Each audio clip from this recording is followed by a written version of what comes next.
नमस्कार दोस्तों, आप सभी का BK स्टडी TAT में स्वागत है। आज के इस वीडियो में हम लोग क्लास 6 हिस्ट्री सामाजिक विज्ञान की जो पाठ हैं उसको हम पढ़ेंगे। आज से स्टार्ट हो गया हिस्ट्री, अपने दोस्तों को भी बताएं आज से हिस्ट्री स्टार्ट हो गया है। चलिए इसके विषय सूची को देख लेते हैं। 11 चैप्टर हैं इसमें। आज हम 2 चैप्टर 1 और 2 को स्टार्ट करेंगे, देखेंगे इस वीडियो के अंदर। चलिए पहला चैप्टर स्टार्ट करते हैं। पहला चैप्टर है क्या, कब, कहाँ और कैसे। लाइन बाय लाइन हम पढ़ते जाएंगे। रसीदा का सवाल है। रसीदा बैठी अखबार पढ़ रही थी। अचानक उसकी निगाह एक सुर्खी पर पड़ी। 100 साल पहले। वह सोचने लगी कि यह कोई कैसे जान सकता है कि इतने वर्षों पहले क्या हुआ था। चलिए कैसे पता लगाएं। तो यह जानने के लिए कि कल क्या हुआ था, तुम रेडियो सुन सकते हो, टेलीविज़न देख सकते हो या फिर अखबार पढ़ सकते हो। साथ ही यह जानने के लिए कि पिछले साल क्या हुआ था, तुम किसी ऐसे व्यक्ति से बात कर सकते हो जिसे उस समय की स्मृति हो, लेकिन बहुत पहले क्या हुआ था वह कैसे जान सकते हो, जाना जा सकता है। चलिए देखते हैं आगे। नेक्स्ट टॉपिक है अतीत के बारे में हम क्या जान सकते हैं। तो अतीत के बारे में हम क्या जान सकते हैं, इसके बारे में है। अतीत के बारे में हम बहुत कुछ जाना जा सकता है, जैसे लोग क्या खाते थे, कैसे कपड़े पहनते थे, किस तरह के घरों में रहते थे। हम आखेटकों, अनिशिकारियों, पशुपालकों, कृषकों, शासकों, व्यापारियों, पुरोहितों, शिल्पकारों, कलाकारों, संगीतकारों या फिर वैज्ञानिकों के जीवन के बारे में जानकारियाँ हासिल कर सकते हैं। यही नहीं, हम यह भी पता कर सकते हैं कि उस समय बच्चे कौन से खेल खेलते थे, कौन सी कहानियाँ सुना करते थे, कौन से नाटक देखा करते थे या फिर कौन से गीत गाते थे। नेक्स्ट टॉपिक है लोग कहाँ रहते थे, इसके बारे में। तो मानचित्र 1, पृष्ठ संख्या 2 में नर्मदा नदी का पता लगाओ। तो यह आपका कार्य रहा एटलस में, चित्र में जो भी यहाँ पे दिखाएंगे हम। कई लाख वर्ष पहले से लोग इस नदी के तट पर रह रहे हैं। यहाँ रहने वाले आरंभिक लोगों में से कुछ कुशल संग्राहक थे जो आसपास के जंगलों की विशाल संपदा से परिचित थे। अपने भोजन के लिए वे जड़ों, फलों तथा जंगल के अन्य उत्पादों का यहीं से संग्रह किया करते थे। वे जानवरों का आखेटक यानी शिकार भी करते थे। अब तुम उत्तर पश्चिम की सुलेमान और कृथर पहाड़ियों का पता लगाओ। इसी क्षेत्र में कुछ ऐसे स्थान हैं जहां लगभग 8,000 वर्ष पूर्व स्त्री पुरुषों ने सबसे पहले गेहूं तथा जौ जैसी फसलों को उपजाना आरंभ किया। तो यह प्रश्न पूछ सकता है सबसे पहले कौन से फसल उगाना स्टार्ट हुआ, तो गेहूं और जौ। उन्होंने भेड़, बकरी और गाय, बैल जैसे पशुओं को पालतू बनाना शुरू किया। ये लोग गांवों में रहते थे। उत्तर पूर्व में गारो तथा मध्य भारत में विंध्य पहाड़ियों का पता लगाओ। यह भी आप ही का कार्य है।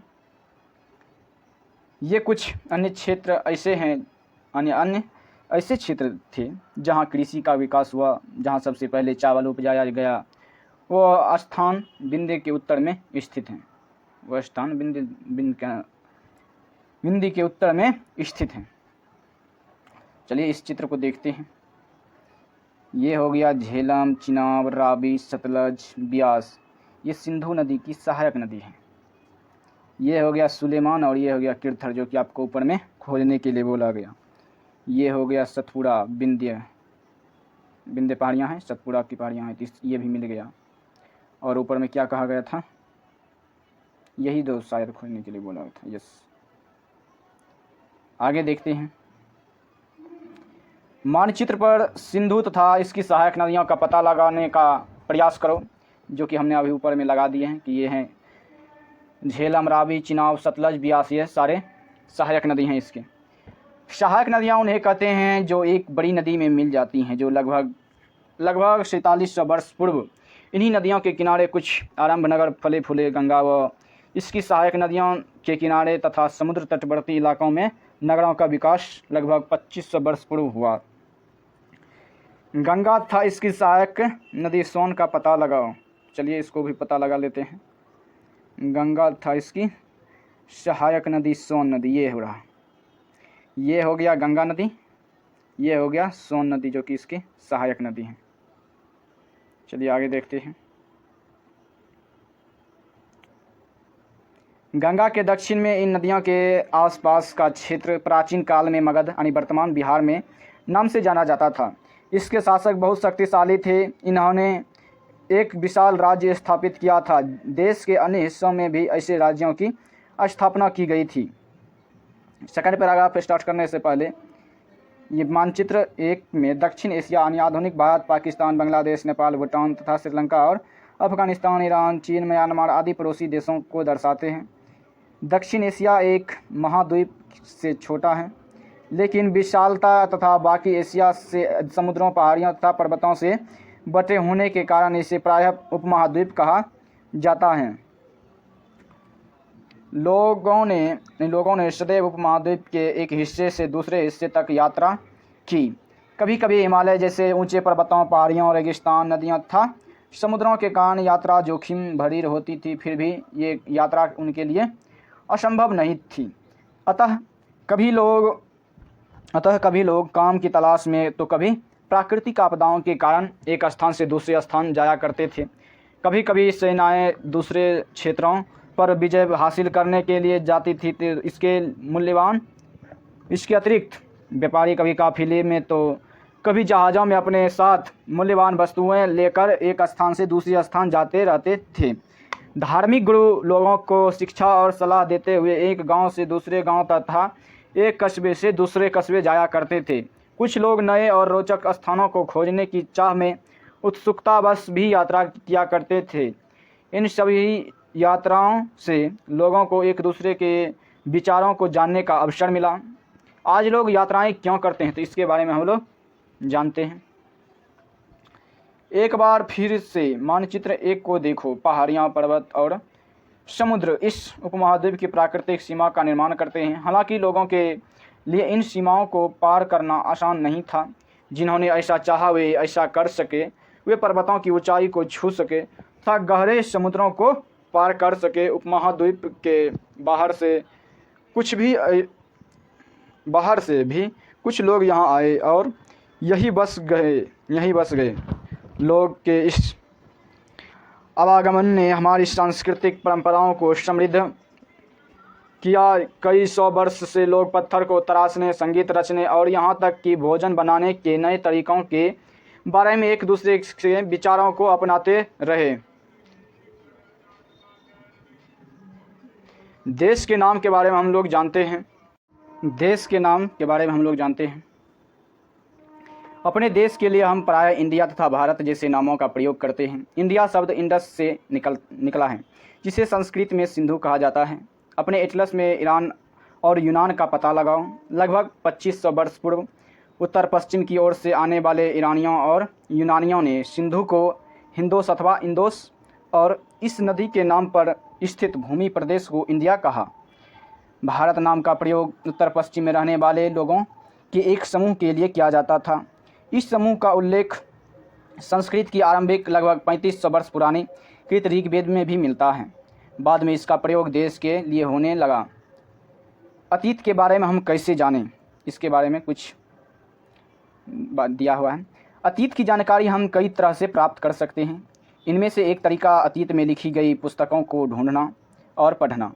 ये पुस्तकें हाथ से लिखी होने के कारण पांडुलिपि कही जाती हैं। यानी हाथ से लिखे हुए होने के कारण उसे पांडुलिपि कही जाती हैं। अंग्रेजी में पांडुलिपि के लिए प्रयुक्त होने वाला मैन्युस्क्रिप्ट शब्द लैटिन शब्द मेनु, जिसका अर्थ है हाथ से। ये पांडुलिपियाँ प्रायः तारपत्रों अथवा हिमालय क्षेत्र में उगने वाले भोज नामक पेड़ की छाल से विशेष तरीके से तैयार भोजपत्र पर लिखी जाती थी। तारपत्रों से बनी पांडुलिपि एक पृष्ठ के रूप में, इस साइड वाले भाग को भी देख लेते हैं। यह पांडुलिपि लगभग 1000 वर्ष पहले लिखी गई थी। किताब बनाने में के लिए तार के पत्रों को काटकर उसके लिए अलग अलग हिस्सों को एक साथ बांध दिया जाता था। भोज पेड़ की छाल से बनी ऐसी ही एक पांडुलिपि को तुम कहाँ देख सकते हो? तुम यहाँ देख सकते हो। यस, आगे देखते हैं। इतने वर्षों में इनमें से कई पांडुलिपियों को कीड़ों ने खा लिया तथा कुछ नष्ट कर दी गई। फिर भी ऐसी कई पांडुलिपियाँ आज भी उपलब्ध हैं। प्रायः ये पांडुलिपियाँ मंदिरों और व्यवहारों से प्राप्त होती हैं। इन पुस्तकों में धार्मिक मान्यताओं व व्यवहारों, राजाओं के जीवन, औषधियों तथा विज्ञान आदि सभी प्रकार के विषयों की चर्चा को दिखाते हैं। इनके अतिरिक्त हमारे यहाँ महाकाव्य, कविताएं तथा नाटक भी हैं। इनमें से कई संस्कृत में लिखे हुए मिलते हैं, जबकि अन्य प्राकृतिक और तमिल में भी हैं। प्राकृतिक भाषा का प्रयोग आम लोग करते थे। हम अभिलेखों का भी अध्ययन कर सकते हैं। ऐसे लेख पत्थर अथवा धातु जैसी अपेक्षाकृत कठोर सतहों पर उत्कीर्ण किए मिलते हैं। कभी कभी शासक अथवा अन्य लोग अपने आदेशों को इस तरह उत्कीर्ण करवाते थे ताकि लोग उन्हें देख सके, पढ़ सके तथा उनका पालन कर सके। कुछ अन्य प्रकार के अभिलेख भी मिलते हैं जिनमें राजाओं तथा रानियां सहित अन्य स्त्री पुरुषों ने भी अपने कार्यों के विवरण उत्कीर्ण करवाए हैं। उदाहरण के लिए प्रायः शासक लड़ाइयों में अर्जित विजयों का लेखा जोखा रखा करते थे। क्या तुम बता सकती हो कि कठोर सतह पर लेख लिखवाने के क्या लाभ थे? ऐसे करवाने में क्या क्या कठिनाइयाँ आती थी? यस, कठोर सतह पर लेख लिखवाने के बहुत सारे कारण हो सकते हैं, जैसे अधिक दिनों तक उसको सुरक्षित रखना ताकि आगे आने वाले पीढ़ी भी उसे पढ़ सके, मिटेगा नहीं जल्दी। इसको करवाने के लिए बहुत सारे मजदूर सब का भी प्रयोग किया जाता होगा, छीनी हथौड़ी इत्यादि चीज़ों का। साइड वाले भाग को देख लेते हैं। लगभग 2500 वर्ष पुराना यह अभिलेख वर्तमान अफगानिस्तान के कंधार से प्राप्त हुआ है। यह अभिलेख अशोक नामक शासक के आदेश पर उत्कीर्ण करवाया गया था। इस शासक के विषय में तुम अध्याय 8 में पढ़ोगी। जब हम कुछ लिखते हैं तब हम किसी लिपि का प्रयोग करते हैं। लिपियाँ अक्षरों अथवा संकेतों से बनी होती हैं। जब हम कुछ बोलते अथवा पढ़ते हैं तब हम एक भाषा का प्रयोग करते हैं। यह अभिलेख इस क्षेत्र से प्रयुक्त होने वाले यूनानी तथा अरामेइक नामक 2 भिन्न लिपियों तथा भाषाओं में हैं। इसके अतिरिक्त अन्य कई वस्तुएं अतीत में बनी हैं, प्रयोग में लाई जाती थी। ऐसी वस्तुओं का अध्ययन करने वाला व्यक्ति पुरातत्वविद कहलाता है। पुरातत्वविद पत्थर और ईंट से बनी इमारतों के अवशेष, चित्रों तथा मूर्तियों का अध्ययन करते हैं। वे औजारों, हथियारों, बर्तनों, आभूषणों तथा सिक्कों के प्राप्ति के लिए छानबीन तथा खुदाई भी करते हैं। इनमें से कुछ वस्तुएं पत्थर, पक्की मिट्टी तथा कुछ धातु की बनी हो सकती हैं। ऐसे तत्व कठोर तथा जल्दी नष्ट ना होने वाले होते हैं। पुरातत्वविद जानवरों, चिड़ियों तथा मछलियों की हड्डी भी ढूंढते हैं।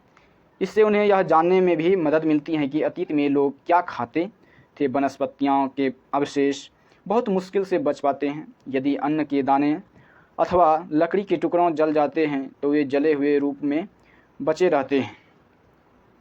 क्या पुरातत्वविद को बहुधा कब्रों के अवशेष मिलते होंगे? ऐसा हो सकता है।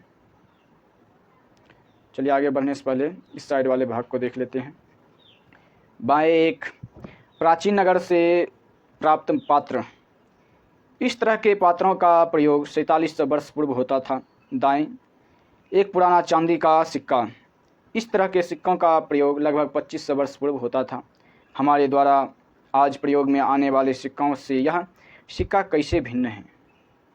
यह चौखुट्टा है, यानी आयताकार है, अभी तो गोलाकार जैसा होता है। भिन्नताएं बहुत हो सकते हैं। आगे देखते हैं। पांडुलिपियों यानी अभिलेखों तथा पुरातत्व से ज्ञात जानकारियों के लिए इतिहासकार प्रायः स्रोत शब्द का प्रयोग करते हैं। इतिहासकार उन्हें कहते हैं जो अतीत का अध्ययन करते हैं। स्रोत से प्राप्त होते ही अतीत के बारे में पढ़ना शुरू बहुत रोचक हो जाता है, क्योंकि इन स्रोतों की सहायता से हम धीरे धीरे अतीत का पुनर्निर्माण करते जाते हैं। अतः इतिहासकार तथा पुरातत्वविद उन जासूसों की तरह हैं जो इन सभी स्रोतों का प्रयोग सुराग के रूप में कर अतीत को जानने का प्रयास करते हैं। नेक्स्ट टॉपिक स्टार्ट है। अतीत एक या अनेक। क्या तुमने इस पुस्तक के शीर्षक हमारे अतीत पर ध्यान दिया है? यहाँ अतीत शब्द का प्रयोग बहुवचन के रूप में किया गया है। ऐसा इस तथ्य की ओर ध्यान दिलाने के लिए किया गया है। अलग अलग समूहों के लिए, लोगों के लिए इस अतीत के अलग अलग मायने थे। उदाहरण के लिए पशुपालकों तथा कृषकों का जीवन राजाओं तथा रानियों के जीवन से तथा व्यापारियों का जीवन शिल्पकारों के जीवन से बहुत भिन्न था। जैसा कि हम आज भी देखते हैं, उस समय भी देश के अलग अलग हिस्सों में लोग अलग अलग व्यवहारों और रीति रिवाजों का पालन करते थे। उदाहरण के लिए आज अंडमान द्वीप के अधिकांश लोग अपना भोजन मछलियां पकड़कर, शिकार करके तथा फल फूल के संग्रह द्वारा प्राप्त करते हैं। इसके विपरीत शहरों में रहने वाले लोग खाद्य आपूर्ति के लिए अन्य व्यक्तियों पर निर्भर करते हैं। इस तरह के भेद अतीत में भी विद्यमान थे। सेकंड पैराग्राफ है। इसके अतिरिक्त एक अन्य तरह का भेद है। उस समय शासक अपने विजयों का लेखा जोखा रखते थे। यही कारण है कि हम उन शासकों तथा उनके द्वारा लड़ी जाने वाली लड़ाइयों के बारे में काफ़ी कुछ जानते हैं, जबकि शिकारी, मछुआरे, संग्राहक, कृषक तथा पशुपालक जैसे आम आदमी अपने कार्यों का लेखा जोखा नहीं रखते थे। पुरातत्व की सहायता से हम उनके जीवन को जानने में मदद मिलती है। हालांकि अभी भी इनके बारे में बहुत कुछ जानना शेष है। नेक्स्ट टॉपिक स्टार्ट है। तिथियों का मतलब। अगर कोई तुमसे तिथि के बारे में यानी तिथि के विषय में कुछ पूछे तो तुम शायद उस दिन की तारीख, माह, वर्ष जैसे कि 2000 या इसी तरह का कोई और वर्ष बताओगी। वर्ष की यह गणना ईसाई धर्म प्रवर्तक ईसा मसीह के जन्म की तिथि से की जाती है। अतः 2000 वर्ष कहने का तात्पर्य ईसा मसीह के जन्म के 2000 वर्ष के बाद से है। ईसा मसीह के जन्म के पूर्व की सभी तिथियां ईसवी पूर्व यानी ईसा से पहले के रूप में जानी जाती हैं। इस पुस्तक में हम 2000 को अपना आरंभिक बिंदु मानते हुए वर्तमान से पूर्व की तिथियों का उल्लेख करेंगे। आगे देखते हैं। चलिए इस बॉक्स वाले पॉइंट को देख लेते हैं। इतिहास की तिथियां। अंग्रेजी में BC यानी हिंदी में ईसा पूर्व का तात्पर्य बिफोर क्राइस्ट यानी ईसा पूर्व होता है। कभी कभी तुम तिथियों से पहले AD यानी हिंदी में ईसवी लिखा पाती हो। यह एनो डोमिनी नामक 2 लैटिन शब्दों से बना है तथा इसका तात्पर्य ईसा मसीह के जन्म के वर्ष से है। कभी कभी AD की जगह CE तथा BC की जगह BCE का प्रयोग होता है। CE का अक्षरों का प्रयोग कॉमन एरा तथा BCE का प्रयोग बिफोर कॉमन एरा के लिए होता है। हम इन शब्दों का प्रयोग इसलिए करते हैं क्योंकि विश्व के अधिकांश देशों में अब इस कैलेंडर का प्रयोग सामान्य हो जा गया। भारत में तिथियों के रूप का प्रयोग लगभग 200 वर्ष पूर्व आरंभ हुआ था। कभी कभी अंग्रेजी के BP अक्षरों का प्रयोग होता है जिसका तात्पर्य बिफोर प्रेजेंट यानी बिफोर प्रेजेंट वर्तमान से पहले है। पृष्ठ 3 पर 2 तिथियां हैं, उनका पता लगाओ। इनके लिए तुम किस अक्षर समूह का प्रयोग करोगी। चलिए इस नेक्स्ट बॉक्स वाले पॉइंट को भी देख लेते हैं। क्या है, लाइन बाय लाइन पढ़ने का वादा किया। जैसा कि हमने पहले पढ़ा, अभिलेख कठोर सतहों पर उत्कीर्ण करवाए जाते हैं। इनमें से कई अभिलेख कई सौ वर्ष पूर्व लिखे गए थे। सभी अभिलेखों में लिपियों और भाषाओं का प्रयोग हुआ है। समय के साथ साथ अभिलेखों में प्रयुक्त भाषाओं तथा लिपियों में बहुत बदलाव आ चुके हैं। विद्वान यह कैसे जान पाते हैं कि क्या लिखा था? इसका पता अज्ञात लिपि का अर्थ निकालने की एक प्रक्रिया द्वारा लगाया जा सकता है। इस प्रकार के अज्ञात लिपियों को जानने की एक प्रसिद्ध कहानी उत्तरी अफ्रीका देश मिस्र से मिलती है। लगभग 5000 वर्ष पूर्व यहाँ राजा रानी रहते थे। आगे देखते हैं।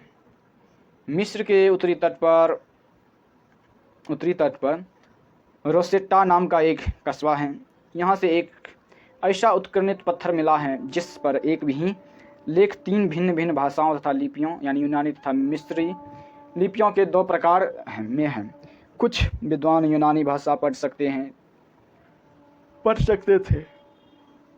उन्होंने बताया कि यहाँ राजाओं तथा रानियाँ के नाम एक छोटे से फ्रेम में दिखाए गए हैं। इसे कारतूस कहा जाता है।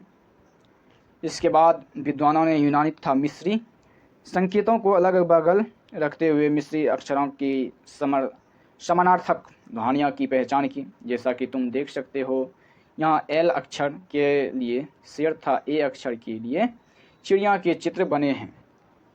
एक बार जब उन्होंने यह जान लिया कि विभिन्न अक्षर किनके लिए प्रयुक्त हैं, तो ये आसानी से एक अन्य अभिलेखों को भी पढ़ सके। ये कल्पना एज्यूमिंग करने का पावर को बढ़ा रहा है, यहाँ पे एज्यूम करने के लिए बोल रहा है। तुम्हें एक पुरातत्वविद का साक्षात्कार लेना है। तुम उन 5 प्रश्नों की एक सूची तैयार करो जिन्हें तुम पुरातत्वविद से पूछना चाहोगी। इस बॉक्स वाले पॉइंट को हम लोग देखते हैं। उपयोगी शब्द: यात्रा, पांडुलिपि, अभिलेख, पुरातत्व, इतिहासकार, स्रोत, अज्ञात लिपि का अर्थ निकालना। आगे देखते हैं। कुछ महत्वपूर्ण तिथियां हैं।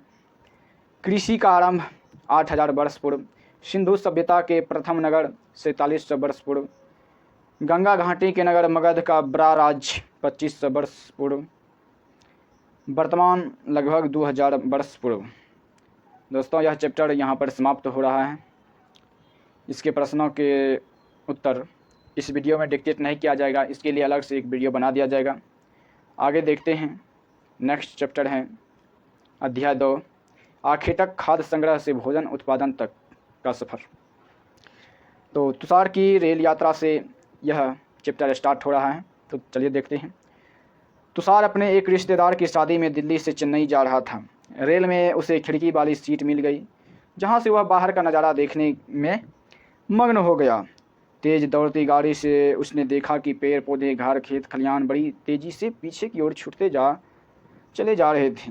तभी उसके चाचा ने उसके कंधों पर हाथ रखकर कहा, पता है, लोगों ने मात्र 150 साल पहले रेल से यात्रा करनी शुरू की थी। बस तो इसके कुछ दशक बाद आई तुषार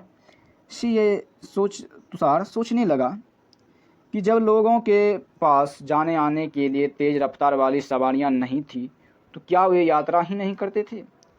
क्या वे अपनी सारी ज़िंदगी एक ही जगह पर बिता दिया करते थे? नहीं, ऐसा बात नहीं है। ठीक, चलिए आगे देखते हैं। नेक्स्ट टॉपिक स्टार्ट है। आरंभिक मानव, आखिर वे इधर उधर क्यों घूमते थे? इसके बारे में हम लोग नीचे पैराग्राफ हैं लिखा हुआ है, तो इसको पढ़ते हैं।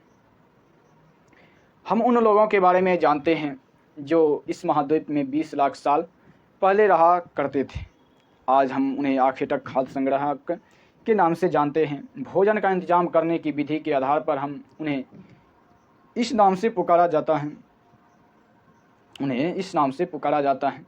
आमतौर पर खाने के लिए वे जंगली जानवरों का शिकार करते थे, मछलियों और चिड़ियों पकड़ते थे, फल फूल, दाने, पेड़ पौधों, पत्तियां, अंडे इकट्ठा किया करते थे। आखेटक खाद्य संग्राहक समुदाय के लोग एक जगह से दूसरी जगह पर घूमते रहते थे। ऐसा करने के लिए कई कारण थे।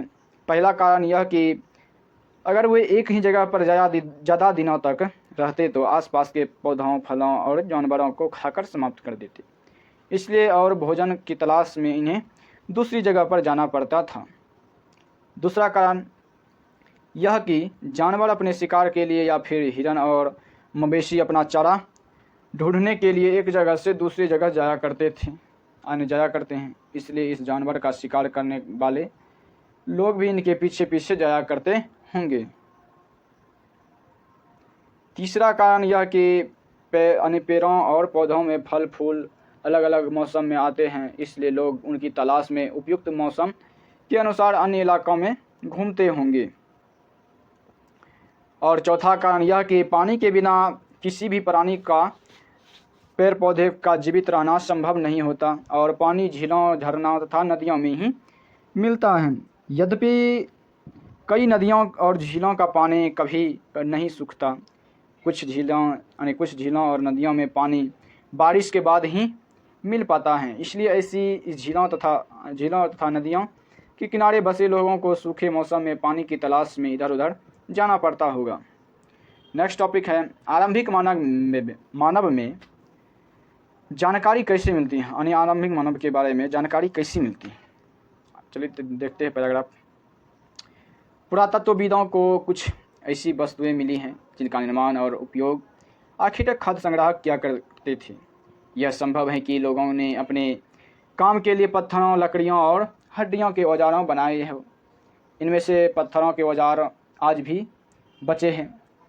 इनमें से कुछ औजारों का उपयोग फल फूल काटने, हड्डियों और मांस काटने तथा पैरों की छाल और जानवरों की खाल उतारने के लिए किया जाता था। कुछ के साथ हड्डियों का लकड़ियों के मुट्ठा लगाकर भाले और बाण जैसे हथियार बनाए जाते थे। कुछ औजारों से लकड़ियाँ काटी जाती थी।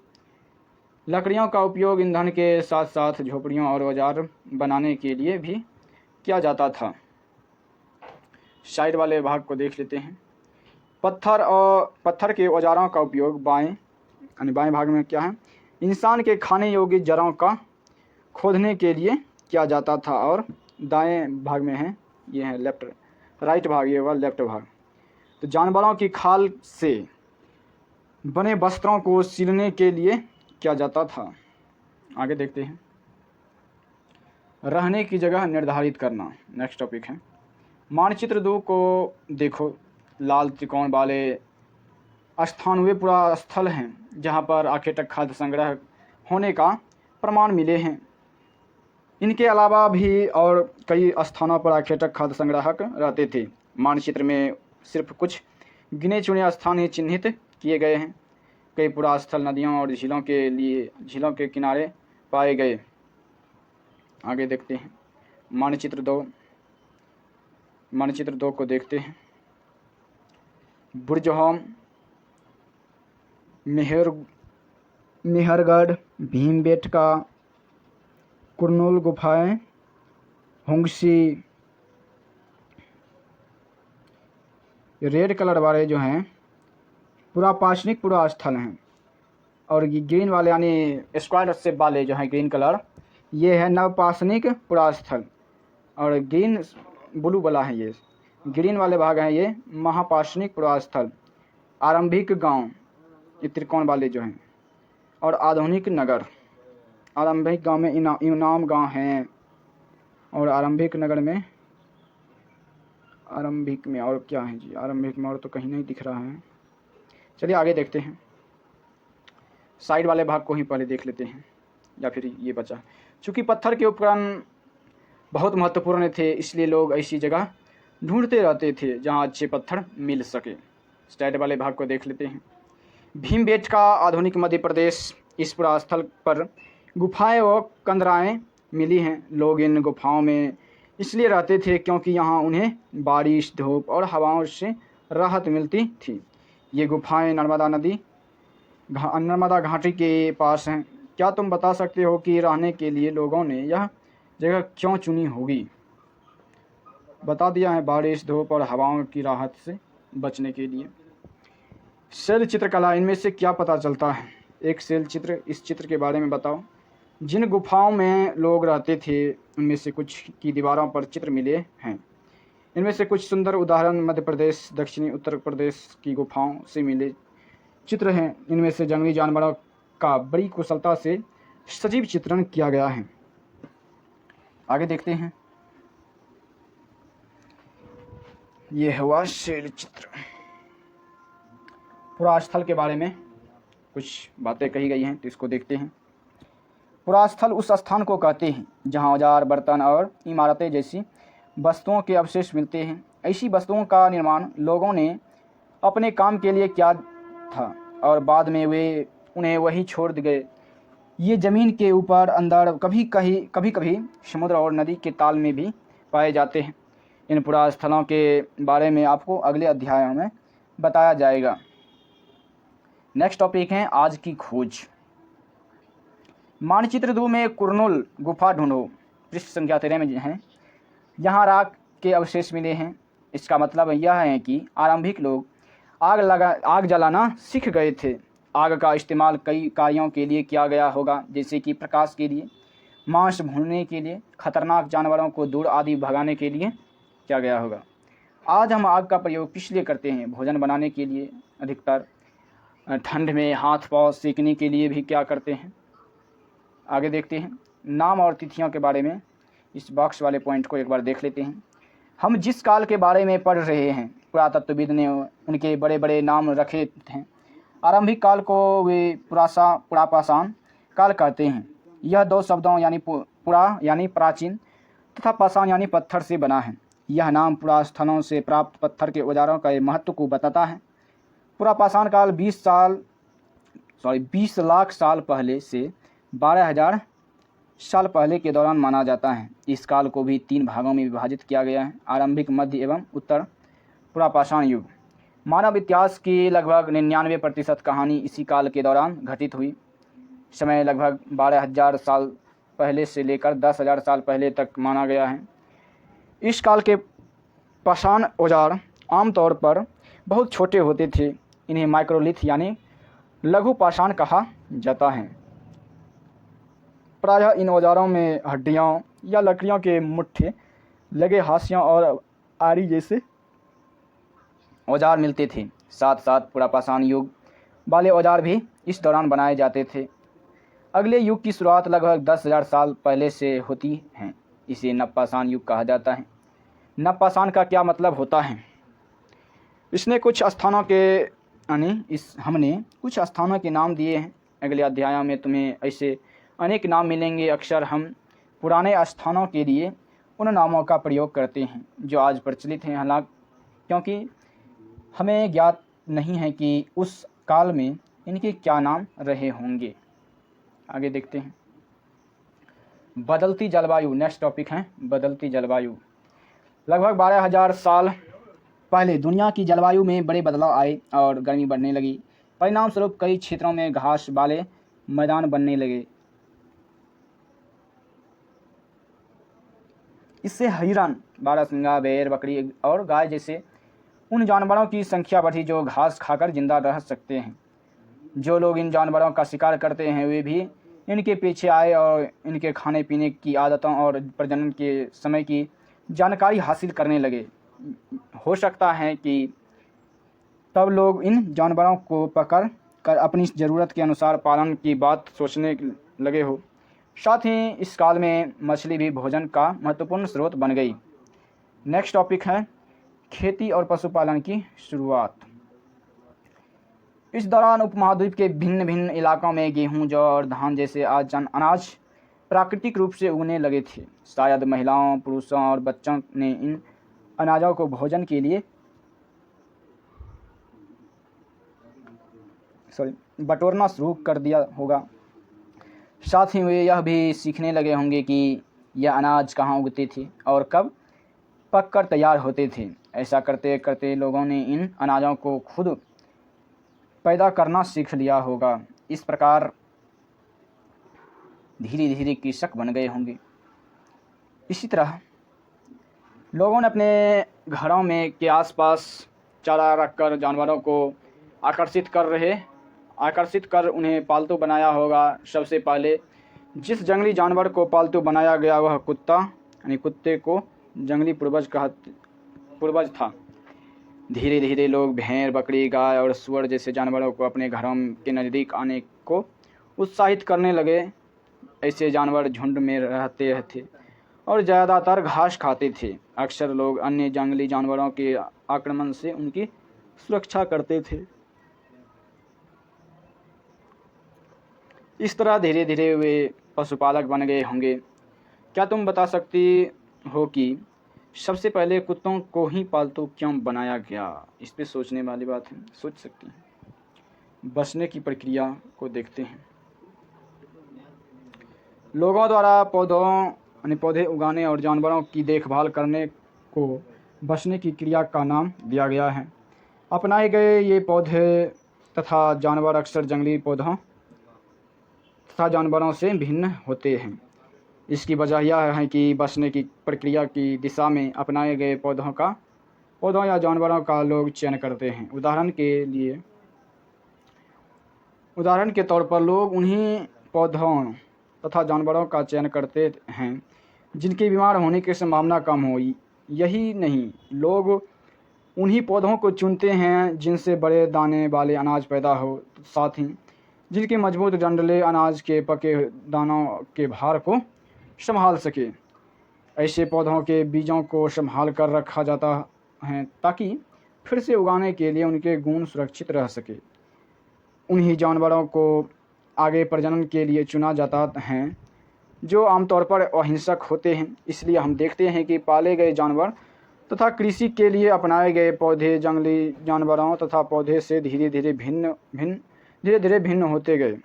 मिसाल के तौर पर जंगली जानवरों की तुलना में पालतू जानवरों के दांत और सींग छोटे होते हैं। इन दांतों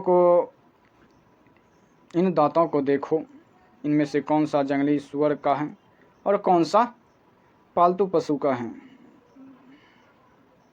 तो ये जैसा दिख रहा है तो ये लग रहा है जंगली जानवर का है, ये पालतू पशु का हो सकता है। आगे देखते हैं, एक नया टॉपिक स्टार्ट हो रहा है। एक नवीन जीवन शैली। तुम किसी पौधे के बीज को बो कर देखो, तुम पाओगे कि इसे विकसित होने में कुछ वक्त लगता है। इनमें से कुछ दिन, महीनों या फिर साल तक लग सकता है। इसलिए जब लोग पौधों उगाने लगे तो उनकी देखभाल के लिए उन्हें एक ही जगह पर लंबे समय तक रहना पड़ा। बीज बोने से लेकर फसलों के पकने तक पौधों की सिंचाई करने, खरपतवार हटाने, जानवरों और चिड़ियों से उनकी सुरक्षा करने जैसे बहुत से काम शामिल थे। कटाई के बाद अनाज का प्रयोग बहुत संभाल कर करना पड़ता था। अनाज को भोजन और बीज दोनों ही रूपों में बचा कर रखना आवश्यक था, इसलिए लोगों को इसके भंडारण की बात सोचनी पड़ी। बहुत से इलाकों में लोगों ने मिट्टी दी के बड़े बड़े बर्तन बनाए, टोकरियाँ बनी या फिर ज़मीन में गड्ढा खोदा। क्या तुम्हें लगता है कि शिकारी या भोजन खाद्य संग्रह करने वाले बर्तन बनाते और उनका प्रयोग करते होंगे? अपने जवाब का कारण बताना पड़ेगा। नेक्स्ट टॉपिक स्टार्ट है, जानवर चलते फिरते यानी खाद्य भंडार। जानवर बच्चे देते हैं जिससे उनकी संख्या बढ़ती है। अगर जानवरों की देखभाल की जाए तो उनकी संख्या तो बढ़ती ही है, साथ ही उनसे दूध भी प्राप्त हो सकता है जो भोजन का एक अच्छा स्रोत है। यही नहीं, जानवरों से हमें मांस भी मिलता है। दूसरे शब्दों में पशुपालन भोजन के भंडारण का एक तरीका है। भोजन के अतिरिक्त जानवरों से और क्या क्या मिल सकता है? आज जानवरों का उपयोग किस लिए होता है, यह भी सोचने वाली बात है। चलिए आगे देखते हैं। नेक्स्ट टॉपिक है, आओ आरंभिक कृषकों और पशुपालकों के बारे में पता करें। मानचित्र 2 पृष्ठ संख्या 13 देखो। क्या तुम्हें कई नीले वर्ग दिख रहे हैं? पता है, इनमें से प्रत्येक बिंदु उस जगह को दर्शाता है जहां पुरातत्वविदों को शुरुआती कृषकों और पशुपालकों के होने के साक्ष्य मिले हैं। ये पूरे उपमहाद्वीप में पाए गए हैं। इनमें सबसे महत्वपूर्ण पश्चिमोत्तर क्षेत्र में, आधुनिक कश्मीर में और पूर्वी तथा दक्षिण भारत में पाए गए हैं। वास्तव में ये निर्दिष्ट स्थान कृषकों और पशुपालकों की बस्तियां थीं या नहीं, इसे जांचने के लिए वैज्ञानिक खुदाई से मिले पौधों और पशुओं की हड्डियों के नमूनों का अध्ययन करते हैं। इनमें से सबसे रोचक जले हुए अनाज के दानों के अवशेष हैं। ऐसा लगता है कि ये गलती या फिर जानबूझकर जलाए गए होंगे। वैज्ञानिक इन अनाज के दानों की पहचान कर सकते हैं। इस तरह हमें पता चलता है कि इस उपमहाद्वीप में के विभिन्न भागों में बहुत सारी फसलें उगाई जाती रही होगी। वैज्ञानिक विभिन्न जानवरों की हड्डियों का भी पहचान कर सकते हैं। आगे देखते हैं, अस्थायी जीवन की ओर। नेक्स्ट टॉपिक है, पुरातत्वविदों को कुछ पुरास्थलों पर झोपड़ियों और घरों के निशान मिले हैं, जैसे कि बुर्जोहम वर्तमान कश्मीर में है, कि लोग गड्ढे के नीचे घर बनाते थे जिन्हें गर्तवास कहा जाता है।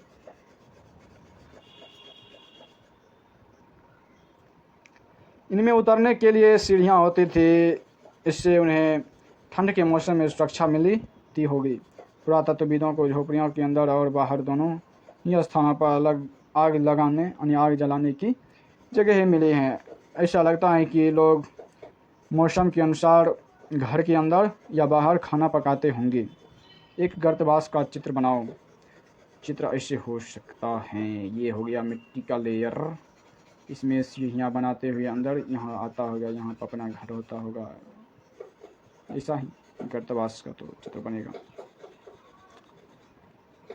बहुत सारी जगहों से पत्थर के औजार भी मिले हैं। इनमें से कई ऐसे हैं जो पुरापाषाण युगीन उपकरणों से भिन्न हैं। इसलिए इन्हें नवपाषाण युग का माना गया है। इनमें से औजार भी हैं जिनकी धार और अधिक पैना करने के लिए उन पर पॉलिश चढ़ाई जाती थी। ओखली और मूसल का प्रयोग अनाज तथा वनस्पतियों से प्राप्त अन्य चीज़ों को पीसने के लिए किया जाता था। आज हजारों साल बाद भी ओखली और मूसल का प्रयोग अनाज पीसने के लिए किया जाता है। उसी तरह प्राचीन प्रस्तर युगीन औजारों का निर्माण और प्रेषण लगातार होता रहा है। कुछ औजार हड्डियों से भी बनाए जाते हैं। आगे देखते हैं। नवपाषाण के कुछ उपकरण हैं। ये सारे चित्र को आप देख सकते हैं।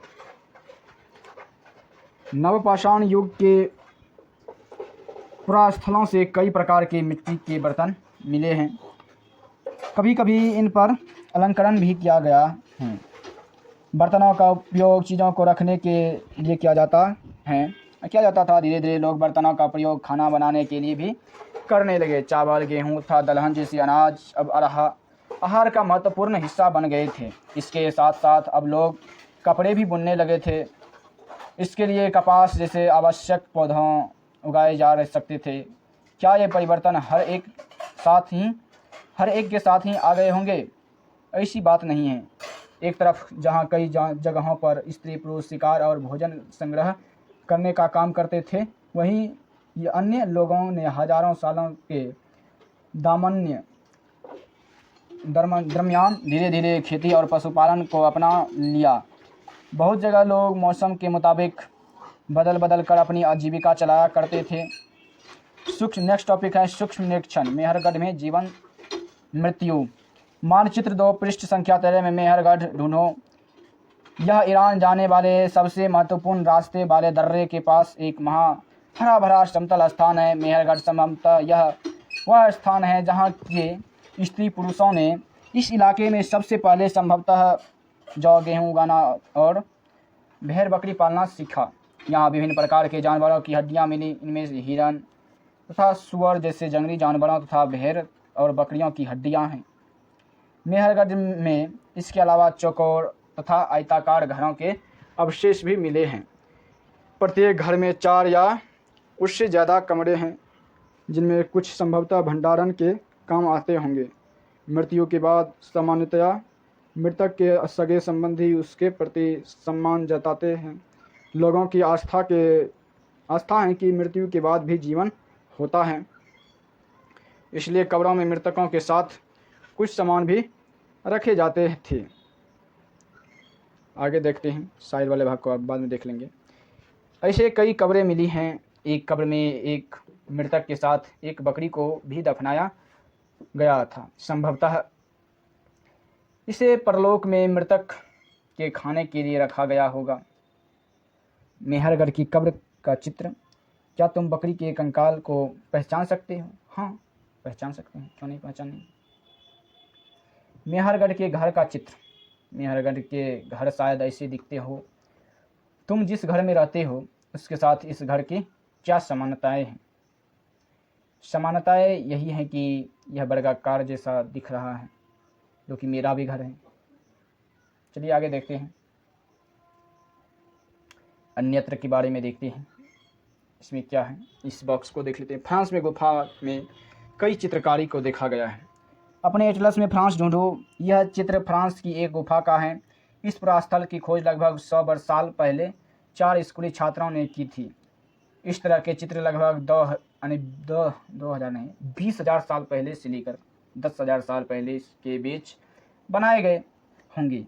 इनमें कई जानवरों के चित्र हैं। इनमें जंगली घोड़े, गाय, भैंस, गेंडा, रेंडियर, बारहसिंघा और सुअर को गहरे चमकीले रंगों में चित्रित किया गया है। इन रंगों को लौह अयस्क और चारकोल जैसे खनिज पदार्थों से बनाया जाता था। यह संभव है कि इन चित्रों को उत्सवों के अवसर पर बनाया जाता था, या फिर उन्हें शिकारियों द्वारा शिकार पर निकलने से पहले कुछ अनुष्ठानों के लिए बनाया गया होगा। क्या तुम इन्हें बनाने का कोई भी और कारण बता सकते हो? सोचेंगे। एक नवपाषाणिक पुरास्थल के बारे में हम लोग पहले जानते हैं इस बॉक्स वाले पॉइंट को। एटलस में तुर्की ढूंढो। नवपाषाण युग के सबसे प्रसिद्ध पुरास्थलों में से एक चताल युग तुर्की में है।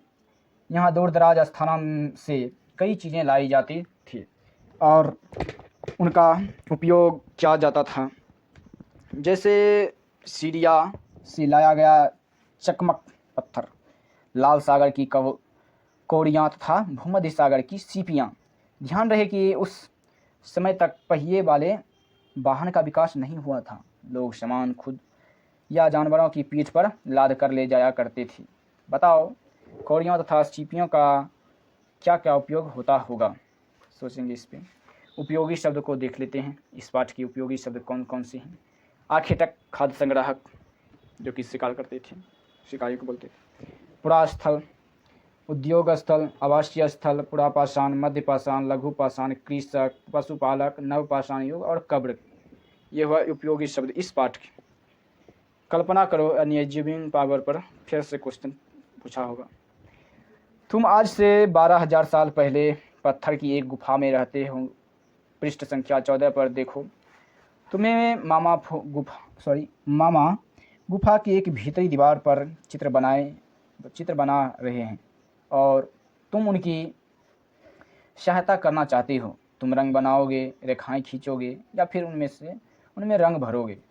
तुम्हारे मामा तुम्हें कौन कौन सी कहानियाँ सुनाएंगे। बहुत सारे सुना सकते हैं। दोस्तों, यह पाठ यहाँ पे समाप्त हो रहा है। इस पाठ के इस प्रश्नों को अलग वीडियो में देखेंगे। दोस्तों, आप चैनल पर आए हो पहली बार, चैनल को सब्सक्राइब करें, वीडियो को लाइक करें और वीडियो को शेयर भी करें अपने दोस्तों के साथ। जय हिंद।